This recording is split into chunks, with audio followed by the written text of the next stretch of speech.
Hi everybody, thank you for clicking on this video. So I have a double feature today with two fragrances that pretty much look the same, but a little mini bottle, but I will talk about this in a bit. But I'm going to be talking about Womanity by Terry Mugler. And this fragrance came out in 2010. And it used to come in a 50 ml and an 80 ml. And this is the 80 ml that I have. I have the refillable bottle. And this fragrance was discontinued, but it was brought back. But I believe the new bottles that they're making now are non-refillable. But you can still find the refill on the Mugler website. And I will also post any links below. I paid around $98 for this fragrance from the Hudson's Bay. I don't know if it's still that price or not, but I will definitely post links below, just telling you where you can get them. And if you're new to my channel, I just want to let you know that I also have a new Instagram account where I'm going to be posting lots of photos of perfumes and not necessarily everything that I'm going to review. I was thinking, like, once stores reopen and my city is in stage 3 reopening, I might feel safe enough to go into stores and do a little tour and just talk about the fragrances lines that I really, really like. So I was thought about making a video soon about taking you guys with me to a special niche store in my city and looking at what they have. So let's get on with the fragrance. So this fragrance, if Aquarius were a sign, and I mean Aquarius is a sign, I mean if there was a perfume that's for the Aquarius astrological sign, this would be it.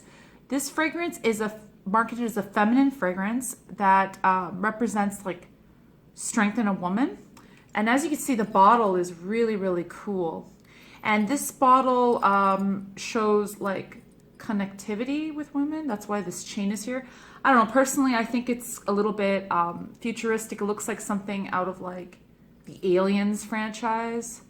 If it were to be pretty and glamorous, it would be something like this. Same goes for this little bottle as well.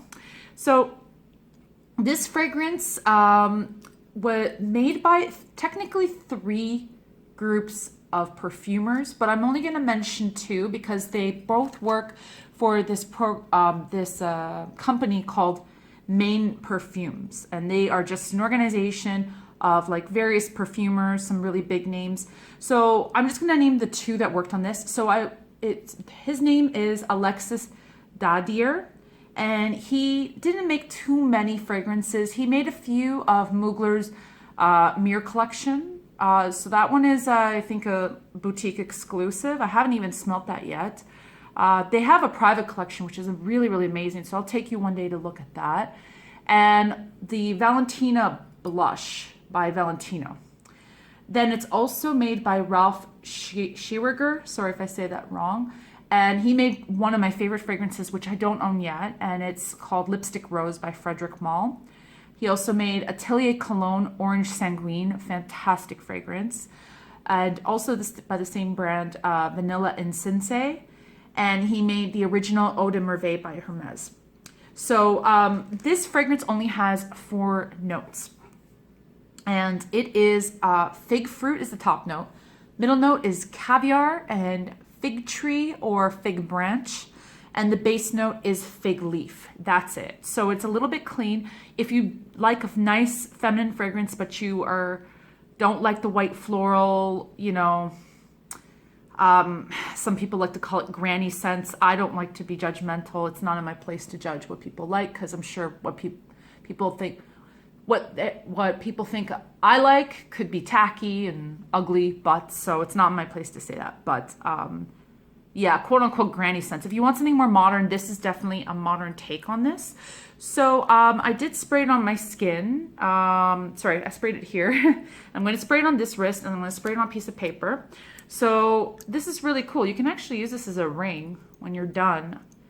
I'm a DIY kind of person, so for me, I might actually use this as a ring and connect it to like a bracelet.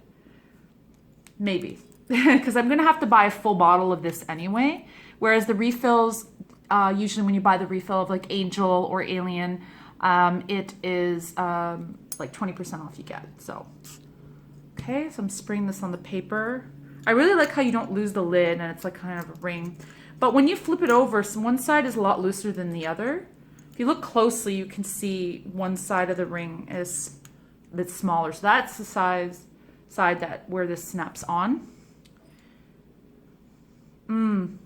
This is really, really nice. So it's a touch sweet from the first note, and you do get this citrus quality about it, even though there is no citrus notes in it. And the caviar is there. It gives it this saltiness and this kind of like marine vibe. I did make a review of Vanilla Vibes by Juliet Has a Gun.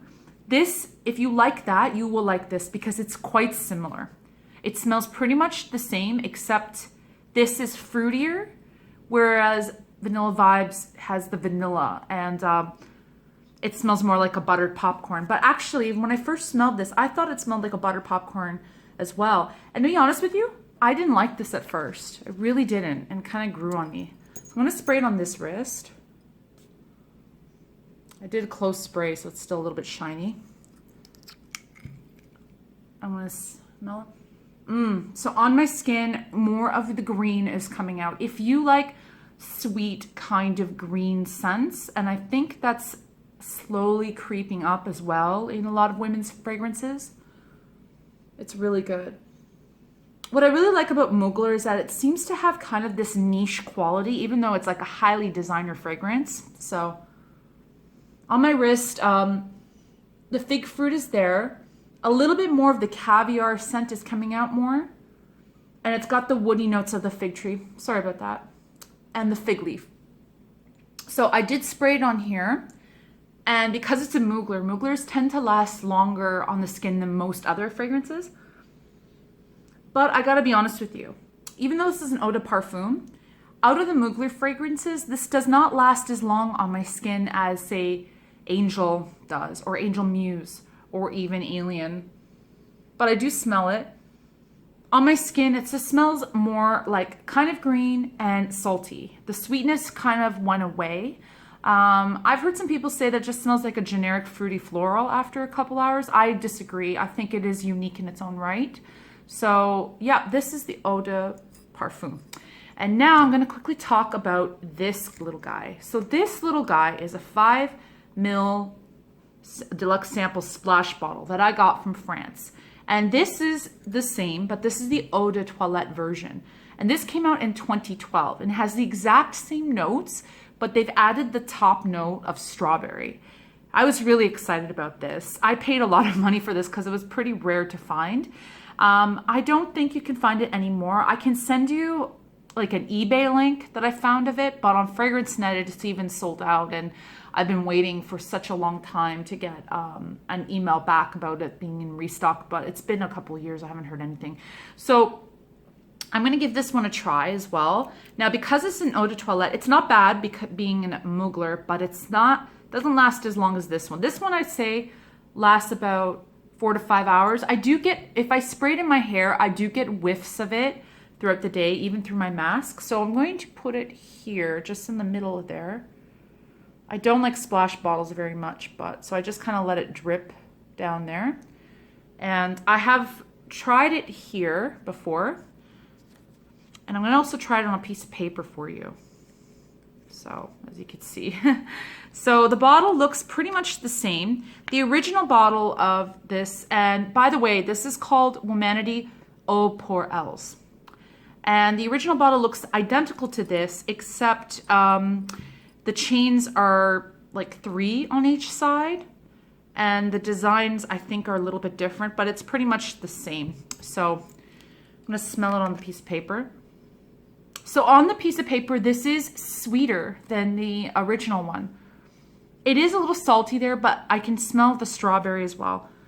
And I know I did a review of Mugler, which is like that strawberry perfume. And it kind of smells as if Mugler and Womanity had a baby, and it's this. But then it's kind of taken down a notches a few from the strength of it. It's just not as strong. It's more fresh, more light. I've worn this in the heat. It does pretty well in the heat. So I'm going to smell it right here where I dabbed it. So on here, it's more of a fruity smell. I can understand if somebody might think this is fruity floral at first, but it smells more unique than that. You smell the saltiness for sure. And then I'm going to smell it here, and I dabbed this here about 3 hours ago. It's still a little bit there. It's kind of lingering. It's starting to smell more like the dry down of the EDP.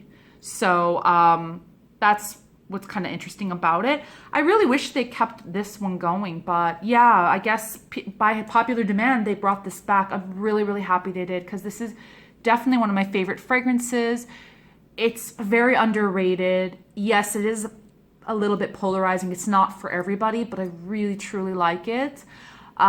If you are looking for something that's similar to Paco Rabanne Olympia, but something a little more different and unique, I would definitely recommend this one.